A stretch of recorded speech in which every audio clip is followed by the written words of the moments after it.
At the height of the Pacific War, the Japanese Navy believed themselves untouchable. Their battleships were masterpieces of engineering, layered with armor so thick it could shrug off most artillery fire. Floating fortresses patrolled the open ocean, guarded by destroyers and cruisers in tight formation, their anti-aircraft guns ready for any threat. The Japanese commanders looked across the horizon and saw nothing but safety. Distance, they thought, was their shield. 23 miles, a gap so vast they believed no enemy could ever strike through it with deadly accuracy. Confidence ran deep in the Imperial Japanese Navy. They had survived countless engagements and built an entire strategy around invincibility. Their fleets moved with precision, their formations near flawless. Every ship had a role, every layer of defense meticulously calculated. Nightfall brought them no fear, only the comfort of knowing that radar was still an American secret, their eyes blind in darkness. Every captain, every sailor believed the ocean itself was on their side, that geography and armor would protect them from any surprise. Meanwhile, the Americans were quietly rewriting the rules of engagement. Behind the scenes, radar technology was being perfected, turning the night into a realm of opportunity. Reconnaissance planes scouted the seas, watching, calculating, feeding critical information back to the gunners. Distance no longer meant safety. The gap was just a challenge waiting to be overcome. The Americans had begun to understand what the Japanese did not, that physics and technology could combine to do what once seemed impossible. Across those 23 miles, a silent duel was forming. Japanese commanders believed their fleet was untouchable, their minds locked in the certainty of safety. But every great fortress has a weakness, and every perceived limit is an invitation to ingenuity. The stage was set for a confrontation that would redefine naval warfare, a moment when confidence would collide with innovation. By the time the first shells were fired, the illusion of invincibility would begin to crack. History often remembers the battles themselves, the explosions and the losses, but it is in these quiet hours of preparation and belief that the seeds of shock are planted. The Japanese Navy did not suspect that across open water, unseen observers would guide shells heavier than cars toward them, guided by eyes they could not see and calculations they could not imagine. The war had reached a turning point, and the night held a secret that would shatter expectations. Every detail, from the placement of radar to the precise angle of a turret, was part of a plan so audacious it seemed almost reckless. Yet in war, audacity often defines victory. This was the world on the eve of the impossible strike, a world where confidence met ingenuity and where the boundaries of possibility were about to be tested. Japanese sailors slept in the false comfort of distance and armor, unaware that their fate would be rewritten not by luck or heroism alone, but by the relentless advance of technology and the unwavering precision of those determined to succeed. The ocean stretched between them, calm and deceptive, hiding the storm that was coming. And as the Americans readied their guns and refined their calculations, the stage was quietly being set for a moment that would echo across history, a moment when nothing would be as safe as it seemed. Radar was a technology that would change the face of naval warfare forever. Before its widespread use, nightfall and poor visibility were the allies of those who wanted to remain hidden. For the Japanese, darkness was a shield, a comfort, but the Americans had begun to see differently. By carefully studying the patterns of the Japanese fleet, they realized that eyes alone were not enough. They needed a tool that could pierce the night, detect shapes through haze and rain, and provide real-time guidance across impossible distances. Radar became that tool. On the decks of American battleships, officers leaned over plotting tables, calculating trajectories and adjusting for wind, humidity, and the subtle sway of the ocean. They had developed techniques to turn radar blips into accurate targeting data, a method that seemed almost like magic to those unfamiliar with the technology. It was precise, scientific, and relentless. Every measurement, every adjustment brought them closer to a goal that the Japanese considered physically unattainable. The air was also an essential partner in this silent operation.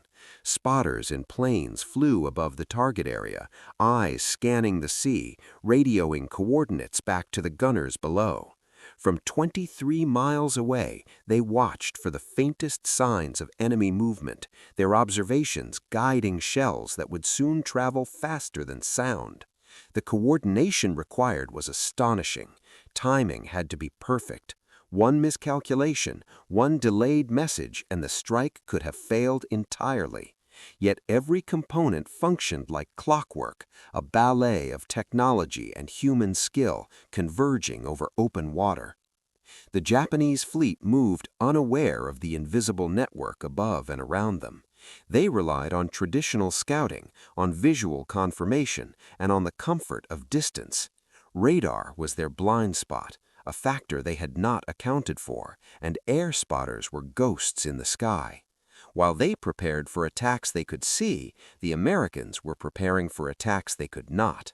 Each blip on the radar screen was a potential path to victory, a vector through which the impossible could become reality. It was a battle of perception versus reality. The Japanese believed in the limits of human and mechanical reach, confident that 23 miles of open ocean provided them with safety. The Americans, however, were pushing those limits, testing physics and strategy at the same time. Every radar sweep, every radio call, every calculation brought them closer to proving that distance alone was no guarantee of protection. The fleet that seemed untouchable was vulnerable, and the methods used to expose that vulnerability were hidden in plain sight, invisible until the moment of impact. As night fell, radar screens glowed, and airmen scanned the horizon. The stage was being quietly set. What the Japanese saw as an ordinary night at sea would soon become a night that rewrote naval strategy forever. Technology and human ingenuity combined to pierce the darkness, to reach across miles, and to prepare for a strike that no one thought possible. Every observation, every adjustment was a step toward the moment when shells would arc over the water, guided by eyes unseen, to hit a target the world had been told could not be hit.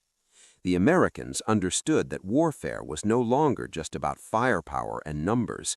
It was about precision, anticipation, and the ability to turn unseen tools into decisive advantages. In the cold stillness of the night, radar and spotters became the new weapons, silently plotting a strike that would shock both fleets. By mastering what was invisible to the enemy, they were mastering the future of naval combat.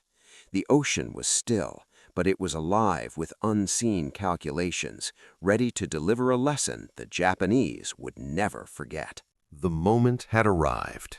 After weeks of preparation, calculations, and reconnaissance, American battleships were ready to fire across 23 miles of open ocean. The Japanese fleet, still confident in its armor and distance, remained unaware that the impossible was about to happen. From the American perspective, it was a precise, almost mechanical operation. Shells, heavier than cars, traveling faster than sound, aimed at a target they could not even see. The gunners relied entirely on radar readings and radioed spotting from planes overhead, translating abstract data into deadly reality.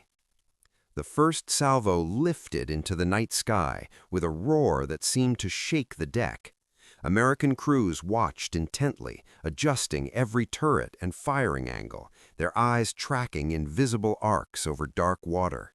Every shot was measured, every explosion calculated to maximize impact. As the shells flew, the Japanese sailors had no warning. They were still trusting in distance and armor, still believing that the laws of physics would protect them from harm. When the shells hit, the effects were immediate and devastating. Explosions ripped through the steel hulls, igniting fuel stores and sending shockwaves across decks. Japanese sailors were thrown from their stations, instruments shattered, and control of ships momentarily lost. The impact was so intense that survivors would later describe it as being hit by thunder. Officers refused to believe the reports at first. How could a target so far away be struck with such accuracy? The answer lay in the combination of advanced technology, meticulous calculation, and relentless human skill. Every subsequent salvo only reinforced the horror. Radar-guided adjustments allowed gunners to correct trajectory after trajectory, bringing destruction to precisely targeted locations. Damage assessments confirmed that critical components of the Japanese fleet were now compromised. The heavy armor that had inspired such confidence was no longer enough. What was once considered physically impossible had become reality, rewriting assumptions about naval combat. From the air, spotters continued to relay vital corrections, their observations turning the night into a canvas of controlled chaos. Every flash of impact, every plume of smoke was data. Every crewman on the American side understood the stakes. This was not just a test of firepower, but a demonstration of technological superiority and tactical innovation. And every Japanese sailor who survived would remember the night when their sense of invincibility vanished in seconds. The strike had consequences beyond immediate damage. It shattered morale, leaving the Japanese commanders questioning their assumptions and their strategies. How could a fleet be safe when unseen eyes and invisible calculations could strike with deadly precision from so far away? The psychological impact was as significant as the physical destruction. In the silent aftermath, Japanese sailors stared across the water, realizing that nowhere, not even 23 miles from their enemy, was truly safe. This was more than a single battle. It was a turning point. American naval forces had proven that ingenuity, technology, and coordination could overcome what had once been thought impossible. The night was no longer a shield, and distance was no longer protection. In that instant, naval warfare had changed forever. What had been considered untouchable was now vulnerable, and the rules of engagement in the Pacific would never be the same again. The aftermath of the strike was immediate and shocking. Across the Japanese fleet, crews scrambled to assess the damage, their confident sense of security shattered in an instant. Steel twisted and splintered under the impact of shells that had come from seemingly impossible distances. Fuel tanks ignited, fires spread uncontrollably, and communication lines were severed, leaving ships isolated in the dark. For many, it was a moment of pure disbelief, as if the very laws of warfare had been rewritten overnight. Japanese admirals refused to accept the reports at first. How could a battleship 23 miles away hit with such precision? They combed through the damage, interviewed survivors, and recalculated their assumptions, but nothing matched the reality they were facing. Sailors who had trained for years to withstand bombardment described the impact as being hit by thunder, an explosion that shook the body and the mind alike. The psychological shock was nearly as devastating as the physical destruction. Panic spread quickly, and many ships struggled to maintain formation as fires raged across decks and critical systems failed. On the American side, the crews were elated but aware of the significance of their achievement. Radar, precise gunnery, and airborne spotters had combined to do what many thought impossible. Every measurement, every adjustment, every observation had paid off. It was a moment of triumph that demonstrated not only technological superiority, but also the effectiveness of coordination and training under extreme conditions. Each shell that struck its mark was proof that distance could be conquered, that strategy and science could overcome even the most formidable defenses. The meticulous work of plotting tables, adjusting angles, and communicating with spotters had transformed theory into devastating reality. The strike also had profound strategic consequences. Japan's naval planners suddenly realized that their heavily armored fleet was no longer untouchable. Positions previously thought safe were now within reach of precise long-range artillery. Defensive formations and layered screening tactics, once a source of pride, were revealed to be insufficient against modern technology. The shock waves rippled through the command structure, forcing reconsideration of strategy and doctrine. Confidence had turned to caution, and caution would never fully replace fear. The very belief that distance guaranteed safety had been shattered, leaving commanders to rethink every deployment, every patrol, and every future engagement. Survivors' accounts paint a vivid picture of chaos and horror. Men scrambled to contain fires, rescue wounded comrades, and maintain control of crippled ships. Officers tried to regroup their forces while grappling with the impossible reality that their ships had been struck by shells guided not by sight but by unseen technology. The deafening impact, the heat of exploding ammunition, and the sudden loss of familiar landmarks left many struggling to comprehend the scale of destruction. Every story, every memory underscored a single truth: the war at sea had changed in a single night.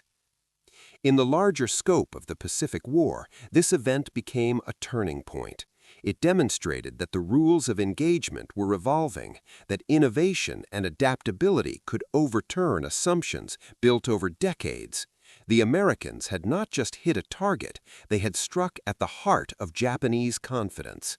From that night forward, no fleet could assume it was safe merely because it was distant or heavily armored.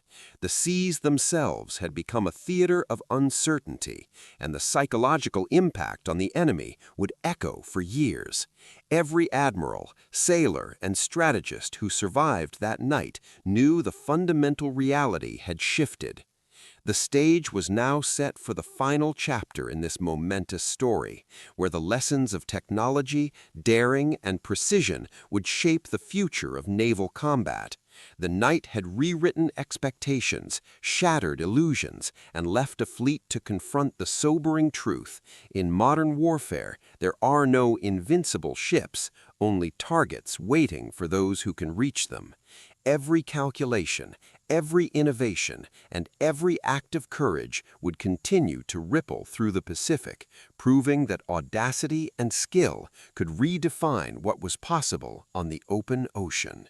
The strike had rewritten the rules of naval warfare, and its effects were felt immediately across the Pacific. The Japanese fleet, once considered invincible, was now seen as vulnerable. Confidence that had taken years to build was shattered in a single night, replaced by fear and uncertainty. Commanders who had relied on distance and armor as shields now faced the stark reality that technology and precision could overcome even their most carefully constructed defenses. Every engagement from that point forward would be shaped by the knowledge that no ship, no matter how heavily fortified, was beyond reach. For the Americans, the success of the operation was more than a tactical victory. It was proof that innovation, meticulous planning, and courage could turn the impossible into reality. Radar had illuminated the darkness, spotters had guided shells across miles of open water, and gunners had delivered destruction with surgical precision. The integration of these elements demonstrated a new form of warfare, one in which technology, coordination, and skill mattered as much as firepower. Every calculation had been tested, every procedure executed flawlessly, and the result was a strike that would be remembered for decades. The psychological impact on Japan was profound.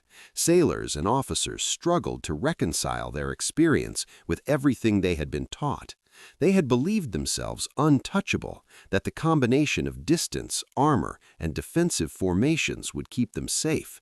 Now they had witnessed proof that assumptions could be shattered by ingenuity and skill. Across the fleet, questions arose about future deployments, patrols, and strategies. No longer could the sea be taken for granted as a safe haven. Every maneuver had to be reconsidered, every plan revised in a new era of uncertainty. The lessons of that night went beyond any single engagement. Naval doctrine shifted to incorporate radar, precision spotting, and long-range artillery as essential components of strategy. The strike demonstrated that warfare was no longer about brute force alone. It was about the ability to see, calculate, and strike with accuracy where the enemy felt secure. Commanders learned that audacity could redefine the battlefield, that careful planning and the courage to test limits were as decisive as any number of ships or guns. Survivor accounts reinforce the magnitude of what happened. Sailors described the night as surreal, the explosions unlike anything they had experienced.